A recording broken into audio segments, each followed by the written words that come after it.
The glass shattered before I realized it was my own hand that had dropped it.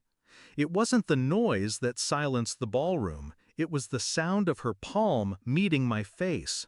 200 heads turned. My mother stood there, pearls at her throat, lipstick unshaken, like the queen she believed she was. Her voice carried across the marble hall. "If you can't give your sister the penthouse, then you are no son of mine." I didn't say a word, not because I was shocked, but because I had been waiting for this moment. Backstory: the perfect family illusion. My mother raised us to believe loyalty was currency. She said family first, but what she meant was her first always.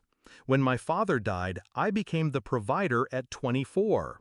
The company, the investments, the real estate, everything had my name on it because I earned it. For years I played along, paid for their houses, cleared their debts, even bought my sister that ridiculous diamond bracelet she couldn't live without. I thought it was love. It was leverage. The first crack. It began 6 months ago. My sister called, pretending it was a casual chat. But the conversation circled back, again and again, to my penthouse overlooking the bay. I'd worked 15-hour days to buy it. Every tile, every painting inside, it was mine. She said she needed a fresh start after her engagement. She said her fiancé wanted something impressive. I told her no, politely. The next week, my mother stopped returning my calls. The week after, my accountant noticed unusual transfers from one of our joint family trusts. My signature, only it wasn't mine. The evidence. I didn't confront them immediately. I let the rope unspool. I started tracing calls, following meetings. A contact in a private bank whispered to me about a mortgage application filed in my name for renovations on the penthouse I supposedly no longer owned. Then came the email. My sister had written to her fiancé, "Once the place is in our name, we'll sell it and finally get rid of him. Mom's on board." That was the night the anger burned cold. No shouting, no pleading, just a decision. They wouldn't see me break, they'd see me win. The plan. Step 1. Secure my assets. I moved ownership of the penthouse into an LLC controlled through a holding company registered offshore, legally invisible to them. Step 2. Bait the trap. I let them think the transfer was going through. Even sent my mother a forged draft of the deed. Meanwhile, I reached out to a friend, a federal prosecutor I'd met through a charity gala. I showed him the forged signatures, the attempted mortgage fraud. He didn't smile. "This," he said, "is going to get ugly." I told him I wanted it to. The setup. The wedding was perfect for the finale. 200 guests, photographers, press, every social climber my mother adored packed into one ballroom.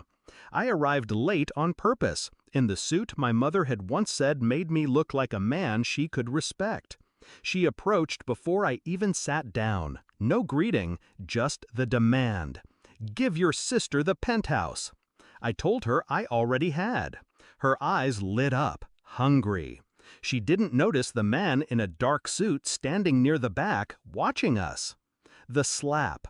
When I added, "Too bad you'll never get it," her hand rose before her brain caught up. The crack echoed. Gasps followed. In her mind, she had just asserted dominance. In mine, she had just performed the opening act. I didn't touch my cheek, didn't raise my voice. I simply said, loud enough for every microphone in the room to catch, "You really should have been more careful forging my signature." The fall. Confusion flickered in her eyes, then panic as the man in the dark suit approached. He introduced himself, badge flashing, Assistant U.S. Attorney. 2 other agents moved in, one heading toward my sister, who had frozen mid-laugh at the champagne table. I watched as they read my mother her rights. The guests whispered like a storm breaking. Cameras flashed. She tried to speak, blaming me, blaming everyone. But the prosecutor already had the printed emails, the mortgage documents, the forged deed. And the best part? The ballroom's live stream captured every second. Aftermath. They were escorted out, silk gowns and tailored suits crumpling under the weight of reality. My sister's fiancé vanished into the crowd, leaving her alone under the chandelier. The penthouse remained mine. The trust accounts were frozen, pending investigation. I donated a portion of the seized assets to the very charity my mother once mocked me for supporting. Reflection. People asked me later if it hurt, being slapped by my own mother. No. What hurt was realizing she had never loved me without an invoice attached. But that night, watching her mask crack, hearing the tremor in her voice as the law closed in, that wasn't hurt. That was justice.